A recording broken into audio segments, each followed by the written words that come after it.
we don't have enough music tech investors today. The problem is that we get 200 pitch deck per week, and we get one on music tech every 2 months. And also because we get only 20 per year or 200 per year, I don't know, we cannot really have someone specialized in that. So in fact, he was saying we would like to do more in music because our experience was very good, and we would like to do it again and use our contacts, etc. But we don't get many pitch deck, and because of that, we don't really have someone specialized.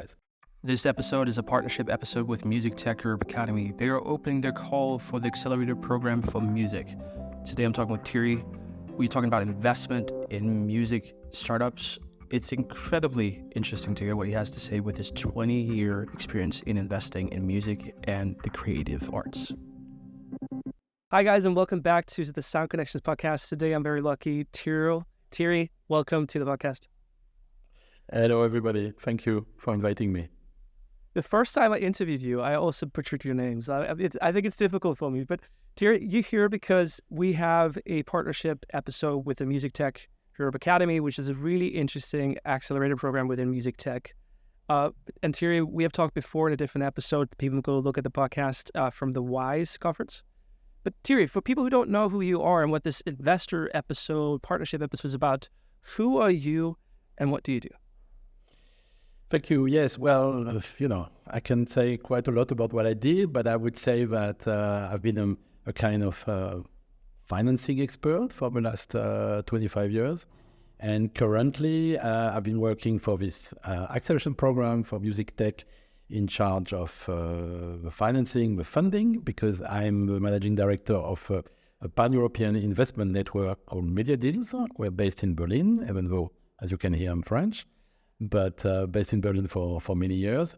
And second hat I'm carrying is I'm also co-founder of a company called Spielfabrik that is basically doing something a bit similar, but in the video game section. But my focus is really only about funding, investment, financing, all around that for startups in the creative sector. So that's basically my expertise. Yeah, and I think there's a lot of people interested in that expertise because music and the creative industries is it's a specific thing, and there's not a lot of investors that has the long experience with it. But how did you get into investing in this space? Like, what's been your career path? Okay, basically, I come from the film industry. I've been working for a long time in the film industry, but especially about film financing. In fact, I've never produced or do anything else. I've been always into financing of films.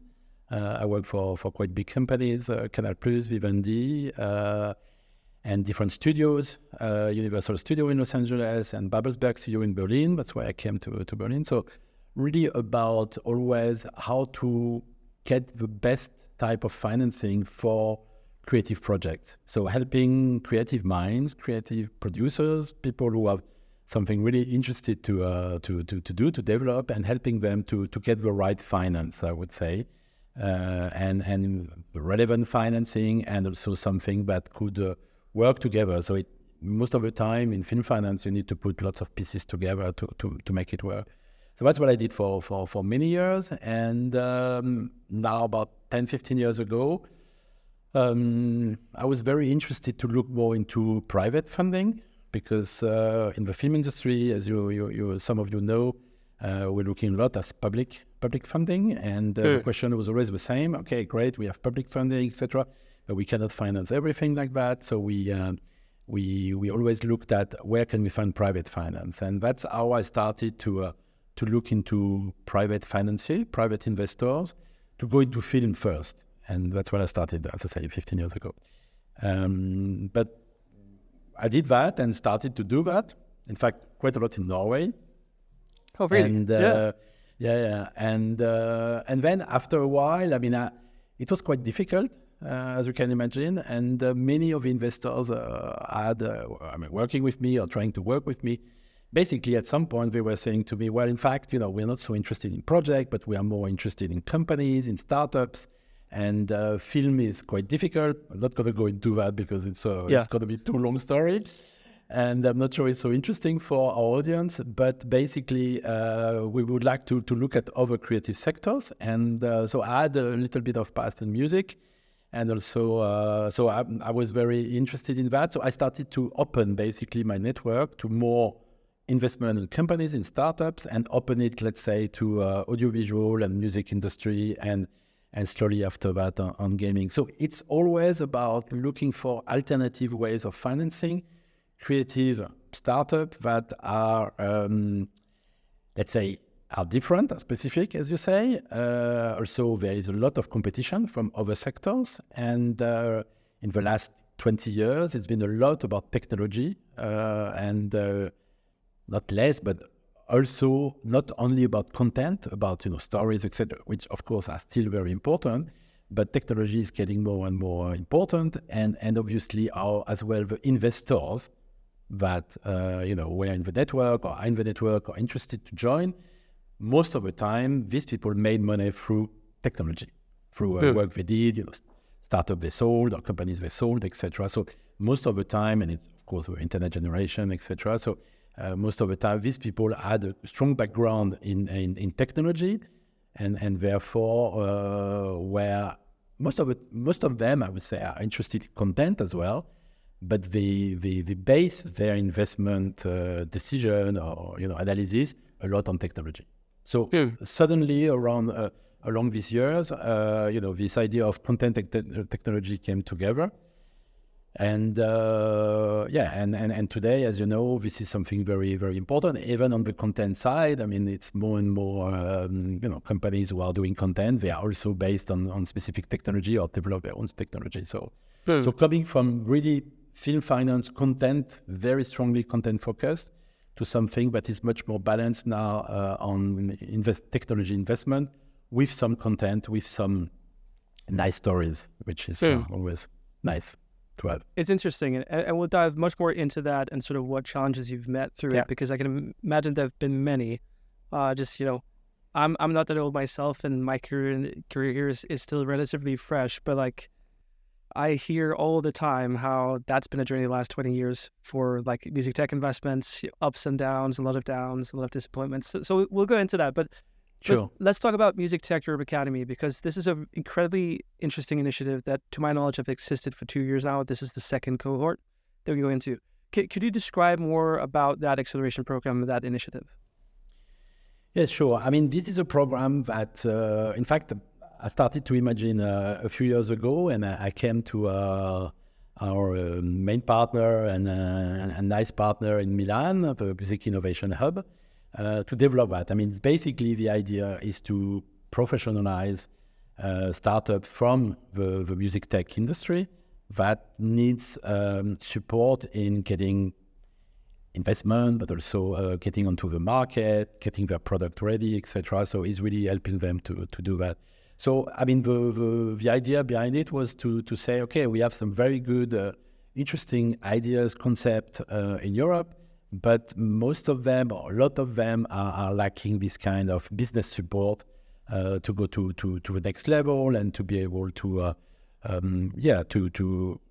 raise the money or to have the traction to be able to be interesting on the market. So that's what we decided to do with also different partners for this cohort. So we have especially communication marketing partners that we have in Barcelona, but also in Athens, that are helping us as well to better communicate and to reach more people. And also what we've decided to add this year, which is we think and we see that is very important, is a technology partner based in Luxembourg, which is a incubator and a cluster in Luxembourg, focusing on technology, really to help these music tech startups to also make sure that their technology is really up to date or access to new technology, etc. So the idea is really helping them on all the different facets. I mean, go to market, how to develop traction, how to develop the right technology, how to develop the right financing strategy, and communicate to the right people. So that's the reason why we created that, and we were very happy to hear that the European Commission was very interested in the concept and helping this music startup to move along. And it's been partly financed by the European Commission. And at the moment, we still have 2 years to go on that, and hopefully we will continue after that. So that's a little bit the story behind the Music Tech Europe Academy. Amazing. Because, okay, I know sort of the backstory quite deep, but I know a lot of people involved. And the people involved are amazing music people. But what is it that differentiates Music Tech Europe Academy as a music tech investor from, let's say, a normal acceleration program? Well, first we are specific. I mean, we are really on this vertical about music tech, and of course we see that many people joining us for the program, they are coming from more generalist incubator acceleration programs. So obviously we focus really on that, and of course the mentors, etc., that we have are people coming from industry and really focusing on the industry. So that's definitely one important point. The second one is that we are definitely pan-European. So we are getting people from everywhere in Europe because of the European Commission, but also because we are very interested in getting different startups from different parts of Europe. And it helps, I would say, also many startups from countries where maybe it's more difficult, where that the ecosystem is less developed, or so either, let's say, smaller countries, or especially in the south of Europe, sometimes it's quite difficult to access this kind of expertise. I think in the north, in Sweden, for example, you have a lot of experts in music, but I don't know I don't want to say something too bad for some, but I don't know if you come from Greece, maybe it's a little bit more difficult to find right expert. Even though I'm saying that, but our partner is from Greece, and definitely there are lots of very nice experts there and very good experts. So that's definitely not the right example. So should have taken another country, but that's the idea, and that's what we wanted to do as well with this European project, was to be able to bring this expertise and this support to people in different countries at different level of support. So that's the second thing, is that it's definitely very international. And then obviously the third part is that it's a mentoring program that really focus on different points. So as I say, finance, communication, technology. So people have mentors and they go really through details, and they have their own mentors, plus they can have access to other types of mentors. But so it's very made to measure, basically to make sure that it's adapted to their needs. So at the beginning, we do an important assessment of what they need, what are they looking for. I mean, not just what they would like to, but also what really is needed, we think. And then we help them to access the right mentors that we have in our group. So we have let's say a first level of core mentors, from different parts, so like me on the finance, and then we start working with them, and then based on that, we can help them to go to someone more specialized in a specific thing. If someone wants more equity, or someone wants more, I don't know, crowdfunding, or public funding, etc., we can bring them to that. So it's really adapted to their needs. So it's not a rigid format where you go there and you have that and that's it. So I think that's about that. And amazing. And I think especially the comment of sort of this being supplemented to companies that might have gone through other general accelerators. Like I've felt in the companies that we own in Amplitude, like where we've had companies going through very amazing acceleration programs, but standing at the other end, like, well, that was great training, but like, this is my thing, this niche that I'm working on, and none of the mentors that you can provide can give me a holistic overview of what I do. Like one of our companies work with, so it's an API integration in blockchain. That has a whole backstory. But like going into acceleration programs, like, we can get a blockchain guy, fine, but he doesn't understand, let's say, data tokenization for artists. Exactly.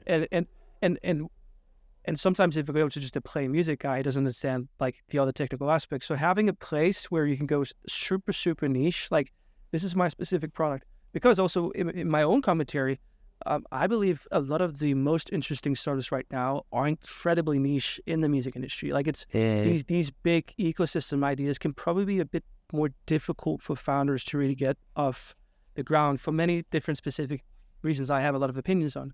But having this specialized thing is important.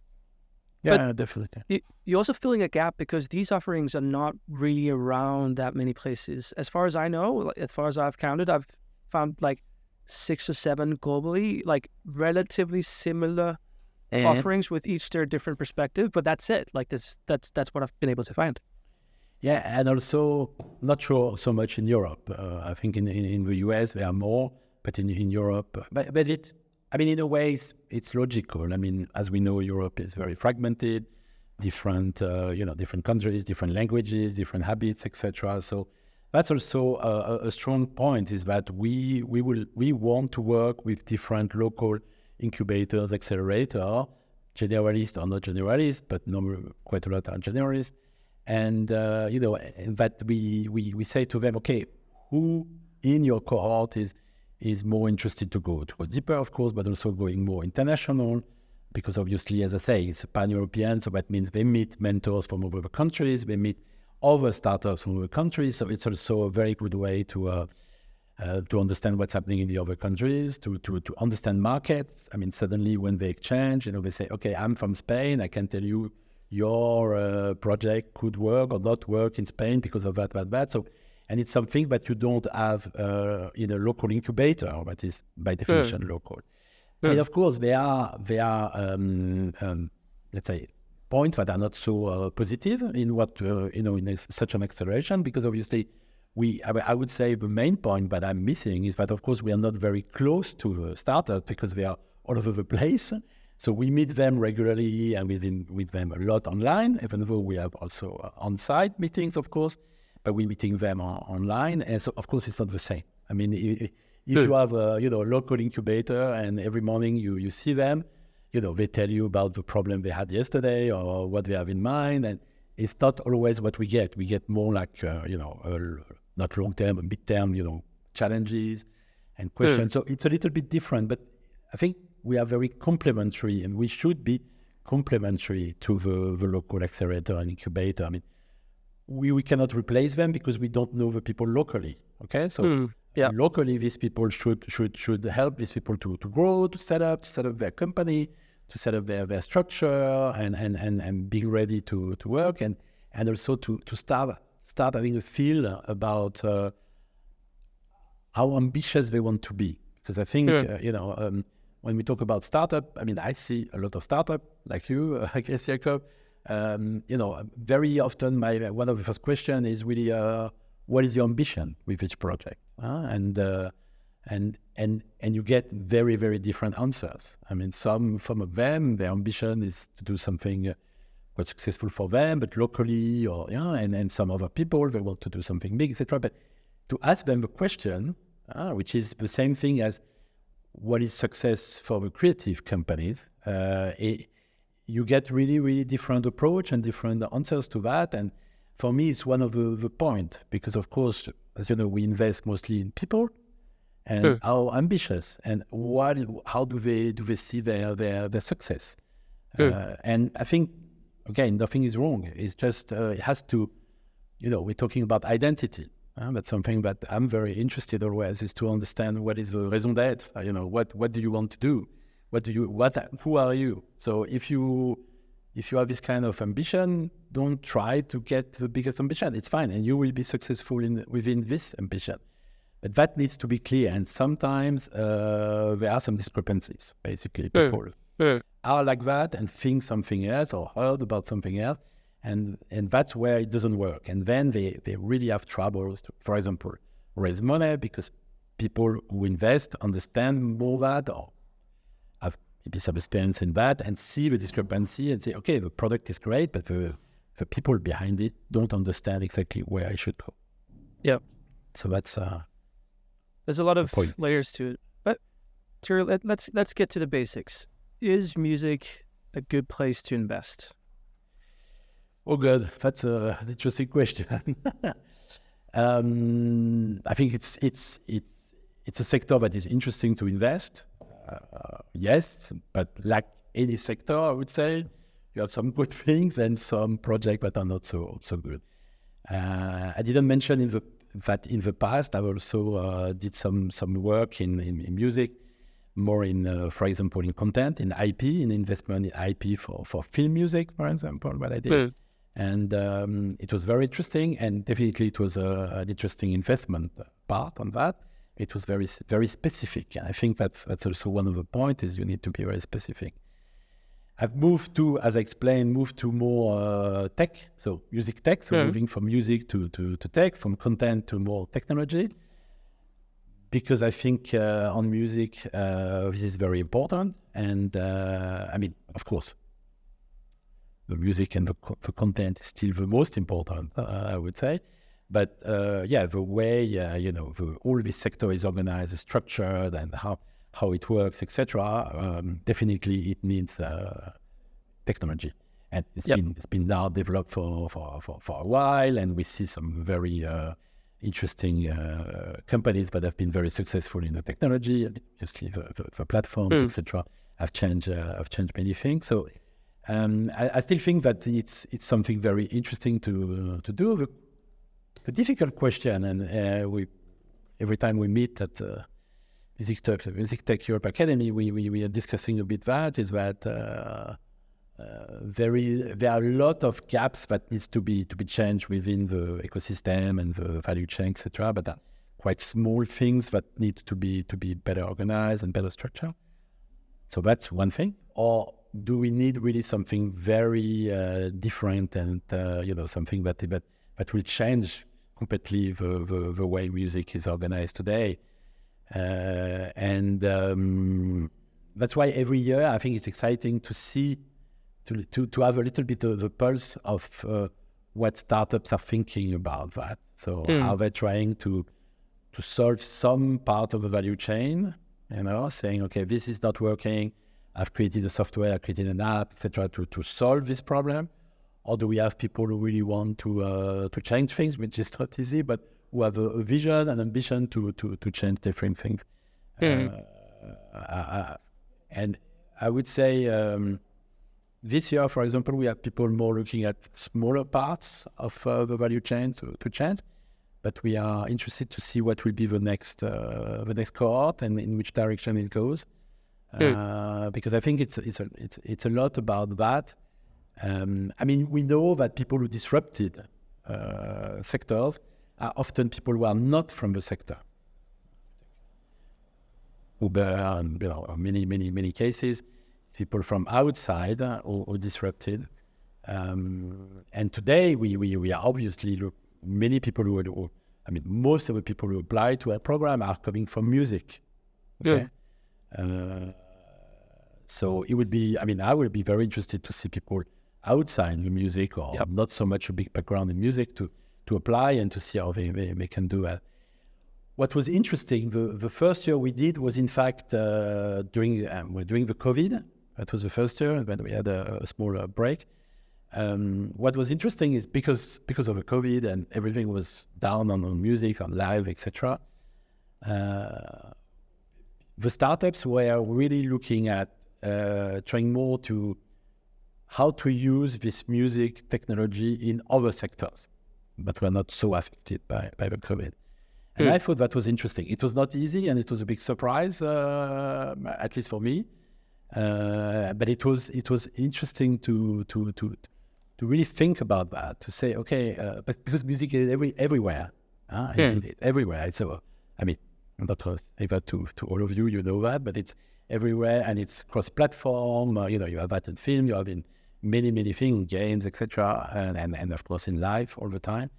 So in fact, it's everywhere, but still today it's developed in a very segmented approach, and silo approach. And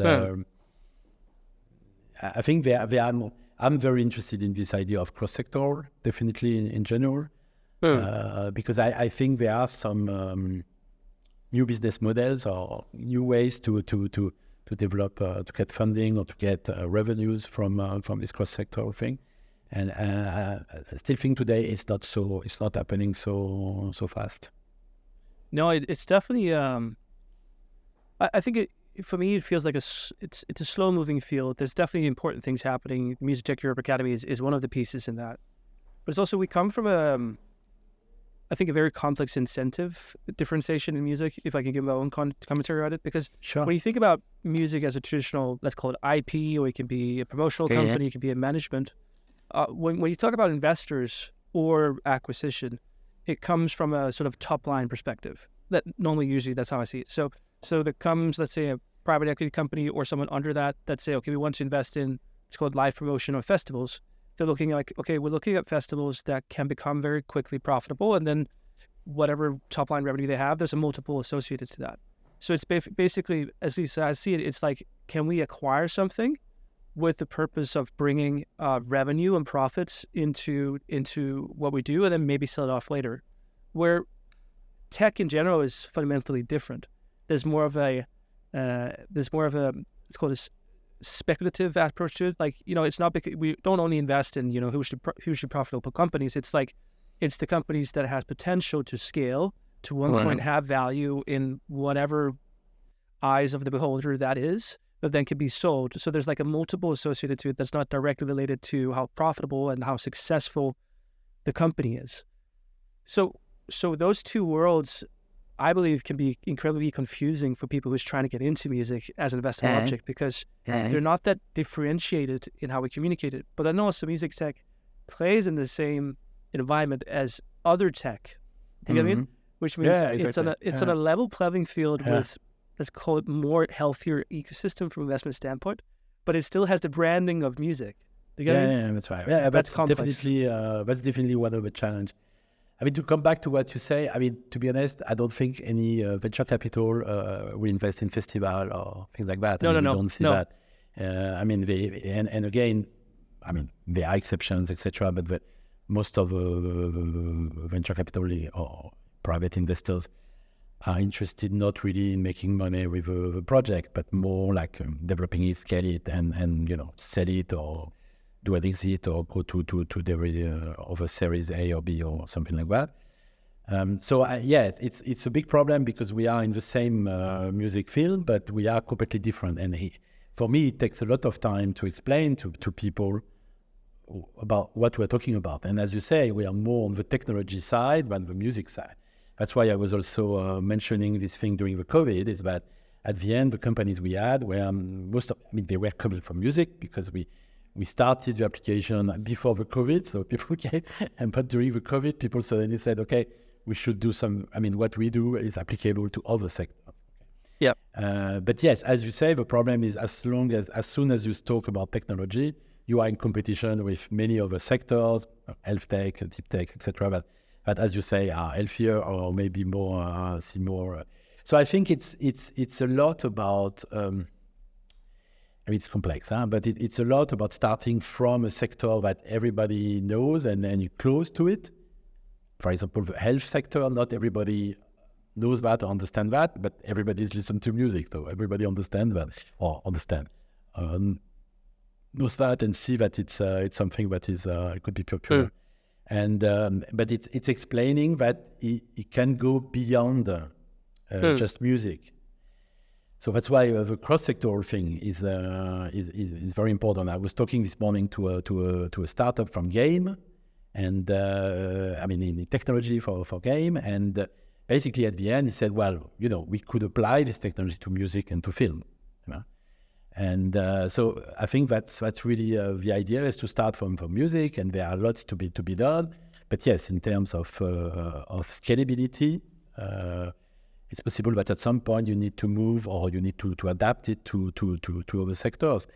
But yes, it's one of the complexity. What you're saying is that on one side, it's linked to content, to music, and as you say, to music label, to artists, to festival, etc., that are in fact very far.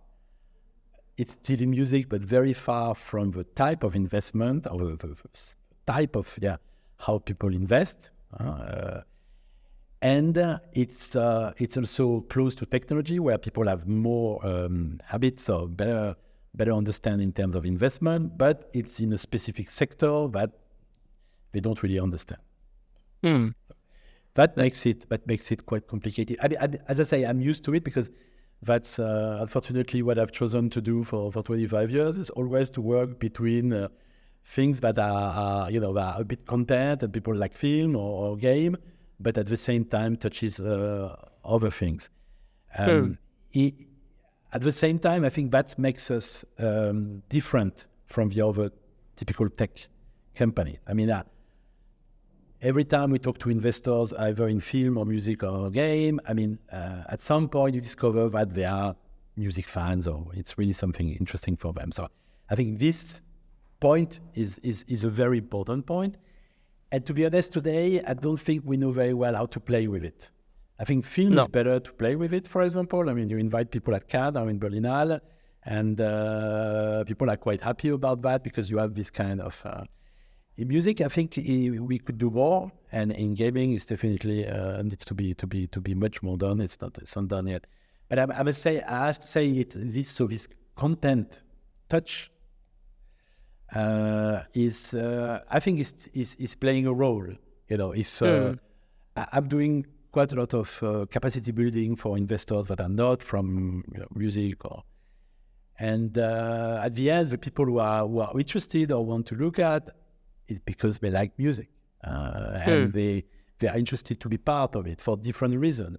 They like it, they want to be involved in it, they would like it to be improved, but there is something about it. When you go for other technology that are maybe not so related to personal questions, people are doing that very just on, let's say, on the money side, on the tech side. I think in our sector, which is what is nice, is that this part. Thierry, last time we talked in person, we were actually sharing theories about investment for hours in Berlin, which was very fun.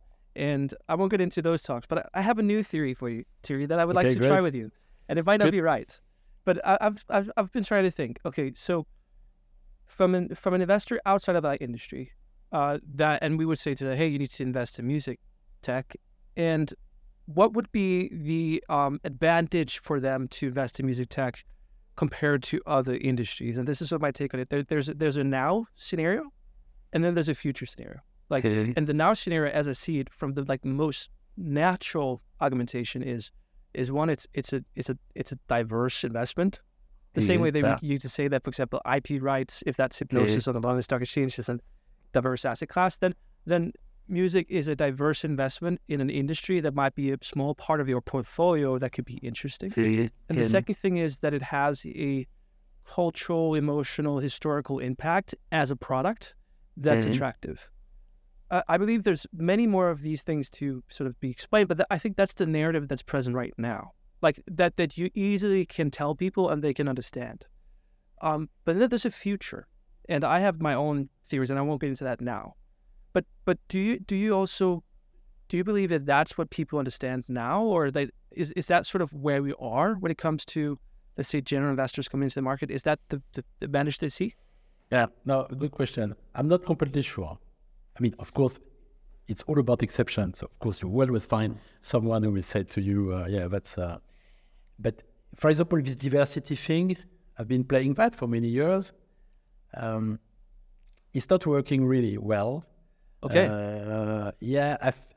I'm not completely sure, because at the end, even if it's a small investment, I mean, as you know, people work in portfolio, so each of the projects should be able to make some money, and for everybody, or for a big part, I would say.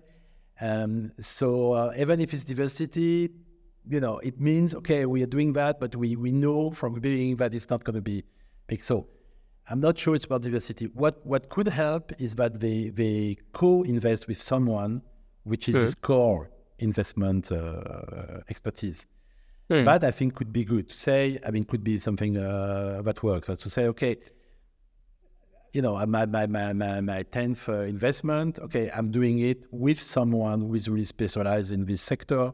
And okay, it's diversification, but it's not just myself on my own and things, but it's good. So I think that's that. And the second thing about the content side, sorry, you wanted to say something? No, what is really interesting about that comment is when you say co-invest, which I definitely agree on, because like having domain expertise to do due diligence and sort of make a evaluation based on that potential is important. Like one of the advice I give to a lot of startups we work with is, I say, especially if it's on a pre-seed level, like from a statistical standpoint, where you are right now, music investors don't exist. Like they do, but they don't. In your case, they count them out because there's too few. In C level, it's a bit different. So, but the point you're saying with having a strong value proposition for investors to co-invest with a domain expertise investor, absolutely true. But because there's so few of them, that's also a difficult environment to navigate in, right? Yes, but still they are. I mean, okay, so that's another point that is very interesting. There are investment in the music tech sector. There are not as many as in other sectors, that's for sure, but there are some. So the question is, how can we get access to this investment that are done at the moment?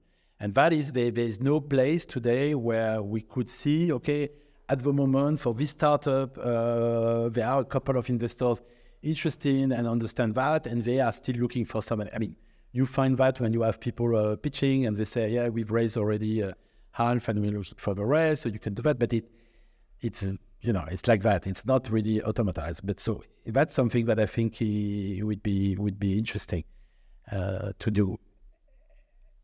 And ways to access people who are not from the sectors and bring them and becoming more and more specialist on that. And the second point about the content and etc. I mean, as I say, I think it plays a role, but I don't think we play it well at the moment. I see, for example, with our court. On one side, yes, it's music, but of course, what we're trying to say to them as well is it's not just about music. It's about other sectors or other ways to use it, and we try to play it not down, but the difficulty with music as well is that it's another difficulty. Is that it's relatively quite a small sector, compared to other sectors. I mean. So the problem is to play it when we talk about market, etc., market size, etc. To people, the music market is not very big. I mean, if you talk to a guy who is involved in in other type of technology, and if I say so again in health tech or something like that, I mean, the market is very small compared to it. So it's not very attractive. So you need to talk about it because you're coming from there, but you have to show them that. It can be with other sectors and it can be much bigger. So it's very, very tricky to make it work. But isn't it also because that, in my opinion, founders, they try to compare themselves on the same metrics as other tech startups, which I believe can be very difficult because one of the things that other tech startups, especially from an American perspective, is this chase of being a unicorn, right? Like not just about the unicorn, but the idea of like insane multiples and insane like exits. My fear is, Thierry, and I've said a few times in the podcast, and I might be wrong, is that I believe that as things are right now, as I analyze it, is generally speaking, music tech has lower valuations compared to where they are to other industry comparables. They also have lower sales prices in acquisition. But what they do have, which is beneficial, is that they have similar multiples, and they have, when it comes to low, and they also have relatively fast acquisitions. Like it's a space where if you're successful, you can get acquired relatively fast. Yes. Which means from a specific portfolio strategy, and if multiple plus speed is a factor that's interesting, that could fit into that portfolio strategy. So that's sort of what I see right now. Yeah. No, I think you're right. And I think it's generally something for the creative industry, which is, you didn't mention that before, that's great. You put that. It's one of the benefits is that it can be quicker than in other sectors, definitely. Because the markets are changing very quickly. So, people say, okay, I need to buy this company, I need to develop this product now, because in 1 year, something is going to be different. So, I mean, definitely, I think it's interesting. And I agree with you. I think valuation is lower. And but yeah, there are some interesting things to be done. And again, it's back to what I said. Are you interconnected to what is available today in the value chain Are you trying to fit into that? Or are you trying to change one big part or the whole part completely and try to do something different, which is not easy, but when you see other sectors, it happened. So, yes, it's a sector that. So yeah, sorry, I just wanted to come back to one point because we, as you know, maybe not everybody know, but inside the Music Tech Europe Academy, what we do is we do closed meeting between investors where we discuss about the sector and but between ourselves, between not with companies. So sometimes some are pitching one or two, but we stay in a closed door, online closed door, to discuss a little bit the market, etc., and to understand what's the appetite for music tech investment and what they think, etc. And we most of the time we bring people from specialists and people who are not specialists. I mean, a couple, so to understand a little bit that, and also to create connection for people, expert, non-expert, to bring together. And last year we had, I thought, something really, really interesting from people is that they said, one of the venture capital, which is quite a big venture capital, and they did one investment in music in the past, which been very successful. But they say, yes, we did just one. And he said, yeah, that's a bit strange in a way. And then, we were discussing, etc. And he said, the problem is that we get, I don't remember, 200 pitch deck per week. And we get one on music tech every 2 months. So we don't see so many. So obviously we don't invest in many. So, and also because we get only, maybe exaggerating, but maybe because we get only 20 per year or 200 per year, I don't know, we cannot really have someone specialized in that because we don't get that so often. So in fact, he was saying we would like to do more in music because our experience was very good, and we would like to do it again and use our contacts, etc. But we don't get many pitch deck, and because of that, we don't really have someone specialized. So we don't really do it. So that's also interesting. I mean, okay, you have a few people that's really interesting. that are specialized, but in fact, the other ones, and you would be very surprised how many of these venture capital are joining, our group. Last time as well, we had that says, yeah, we did one and it was good. Like you said, multiple are good and it was good. We'd like to do more, but we don't really have access to these people and not enough to be able to create an expertise about it. That's incredibly interesting. This is why it's so interesting to speak with an investor with your background, which again, what I see you as really good at is sort of the network thing. Combined with the investor hat is like understanding. There's a lot of VCs that don't understand other VCs. Like it's a relatively siloed environment. But your role is having this sort of understanding. Could you elaborate on this? This is the first time I actually hear it that precise. Please explain it a bit more. It's really interesting. Well, to be honest, I don't know what's the next step on that. I think for example, of course, the acceleration program that we provide is to say to them, okay, we can provide you, this year we had 10 people or 9 or 10 startups this year. So we can provide you people that are qualified. Qualified. I went through the acceleration program that has been selected out of, I don't know how many people, so that we can bring to you people with some expertise. So that could be interesting. But still, the point is that they don't really have the expertise internally. So it's really about, it's really about the syndicate story I was talking before, about where can we get a project that already co-funded or with someone who understands the sector or through an accelerator like that, and then being able to jump on it with some expertise, but having the expertise to the other people. But it's really about it's creating this network, creating this kind of access to this information, and it's not so easy to do. We also we do that regularly. We do. So I think 3 in the 9 months we do 3 meetings with investors, and for example, it's really stupid, but it's very difficult to get the same people every time. It's other people. So we start again from scratch.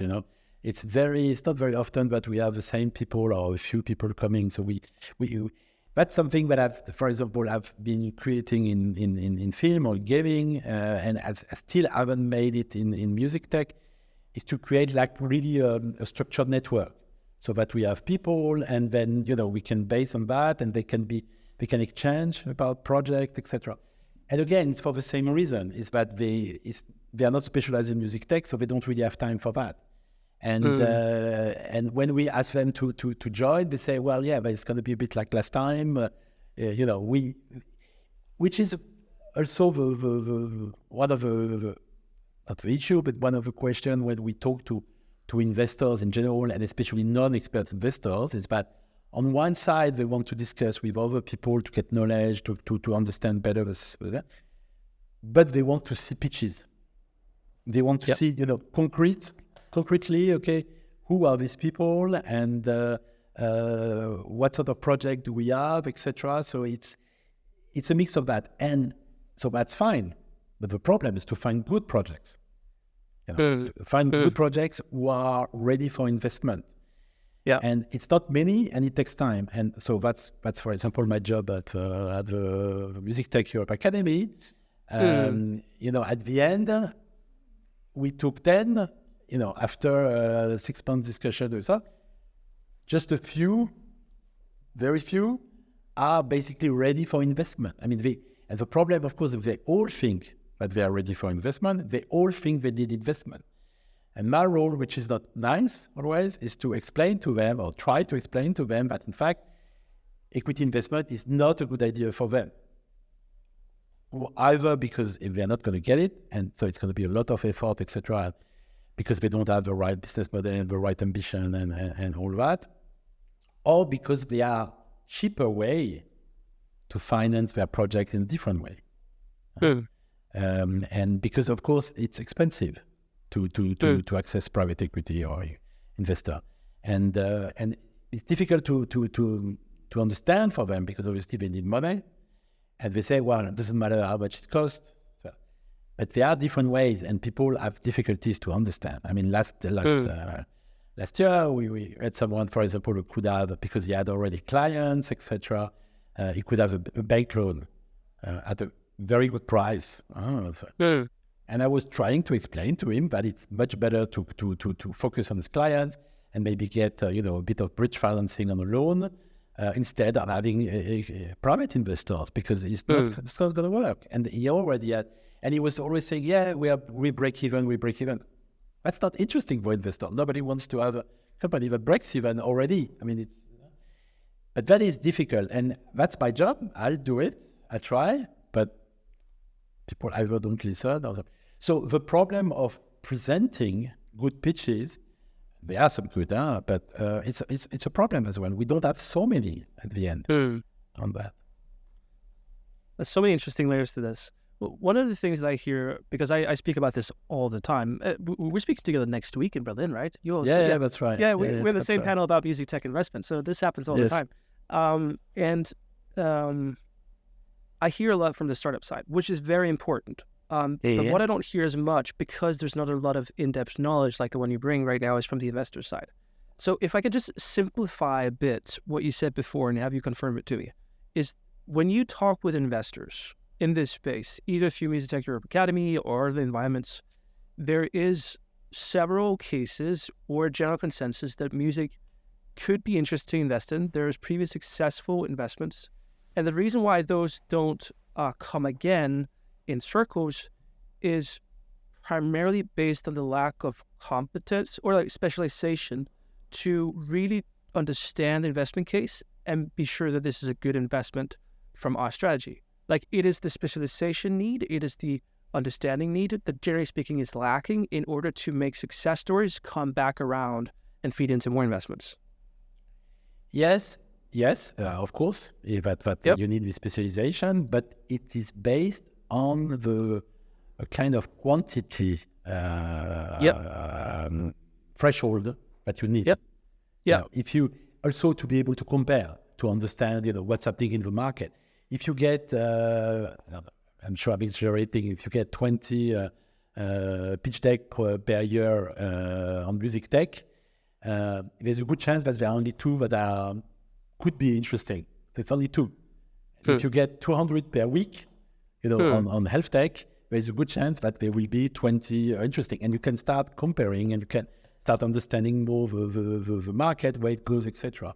So the threshold. So okay, we're not going to suddenly create thousands of music tech startups, but I think there is this, and that's why one of the questions. So I'm going much further than our discussion, but it is about why don't we talk more about, okay, not creative industry, because nobody wants to invest in creative industries, but about digital technology for entertainment or things like that, so that we can open up. And again, it's about cross-sectorial stories. So because today, for example, if you see, for example, last week it was at Gamescom, in Cologne for the game thing. I went to an investment circle with pitches, etc.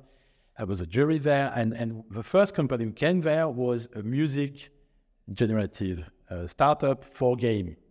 I mean, basically, I was telling him, you should come to us. It's a music tech project, but he was coming to Gamescom to pitch because he was creating something for games. So it's all that is very related today between game, music, audiovisual, etc. It's very related.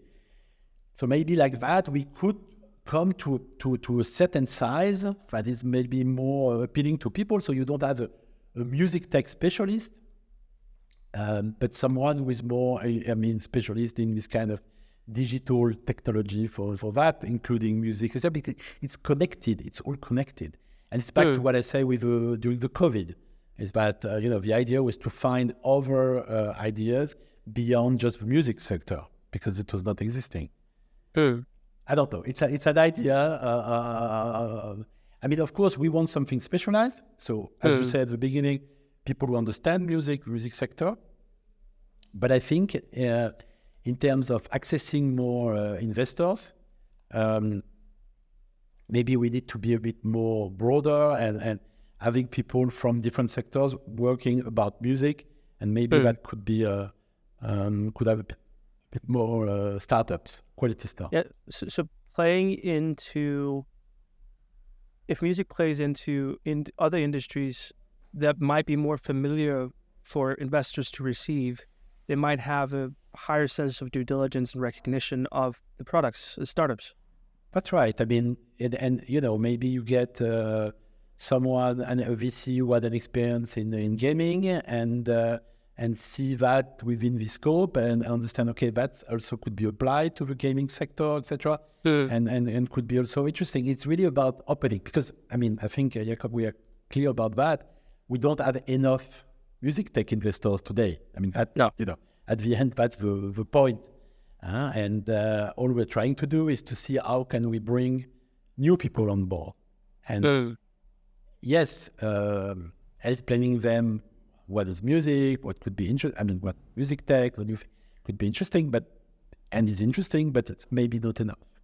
If we want to get a larger group, I think we need to go maybe a bit beyond that as well.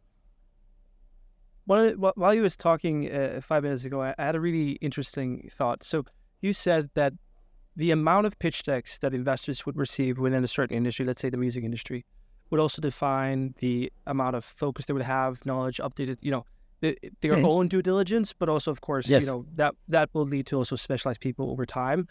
But for example, me, I think this next month, I'll hit around 100 startups that I've had meetings with, like this year alone. Like I talk with a lot of people. I'm very blessed. I love it. We have this consultancy arm that we help with sort of early stage communication, music tech financing. But what I think is incredibly interesting about that is, like, out of those 100 companies, well, I think it's 85 now I've met with this year. They're so different. Like it's everything from marketing to superfan economy to basic technologies to direct to artists, direct to fans. There's so many models. So even within my specialization field, I feel like sometimes when I see these cases, like, I have a hard time doing due diligence on this specific case. Like I would say my domain expertise is very high. Like this is my world. And for me, a lot of these Yeah. cases feel very foreign. So I Yeah. can just imagine from a VC or whatever investor's perspective, even though it's coming from the same industry, like the quantity It's needs to very be diverse, really, yeah. really high for them also to Yeah. navigate that complexity in itself. Yeah. Wow. Okay. But again, what do you think from the 85 you saw? How Yeah. many are really not just investment ready, but really interesting for investors? How many do you think it is from 85? Okay. So of the point of contact when they reached out to me, when I read through the deck and understood the case, I would say out of those 85, I believe off the bat, between 3 and 5 companies, I would say Yeah, you guys are would be interesting for investors right now. That's right. So you Yeah. see, that's exactly. So that's the Yeah. problem. You saw Yeah. 85 companies. We see more than 80 as well on the court. And at the end, yeah, we're talking about that. 3 to 5 maximum. So Yeah. it's 10 people. And there are not so many other people doing that. So it's 20 people every year. That's what I was saying. If you go in health tech or deep tech, or you had hundreds. Good. But okay, we cannot so change that. I mean, it's the way it is. It's a sector that is very specific, etc. But that's why I'm thinking about more this cross-sectoral thing, because I think there may be some common things that will be done. But I think it's part of the problem. I know it sounds strange, but it's part of the problem because it's not so many, and because of that, people don't receive many, and because of that, they cannot create the specialization. Wow, I get so excited because I want to just deep dive into this. Thierry, we don't have all the time in the world. This has been a brilliant talk. I hope we can talk a few more hours in Berlin next week about this and with other investors. But this has been incredibly giving for me. I gained some new perspective. As Thierry, as you might know, I also researched this academically. Yes. And I love it. It's my big passion. And this gave me some new things to research. So thank you. But Music Tech Europe Academy is a partner of this episode. We'll do a few episodes together, and I really support the initiatives. I'm passionate about this space. I think it's so exciting, also because there's so many things to be solved. So as a founder myself, the serial founder, it could not be more exciting to look at the financing part of this industry, because I have no idea how to solve it. So that's the fun part. And you guys play a piece in the puzzle. Yeah. I mean, again, as you saw in this discussion, I don't really know as well how to solve it, but I think we have some parts where we can work on. But yeah, it's not easy.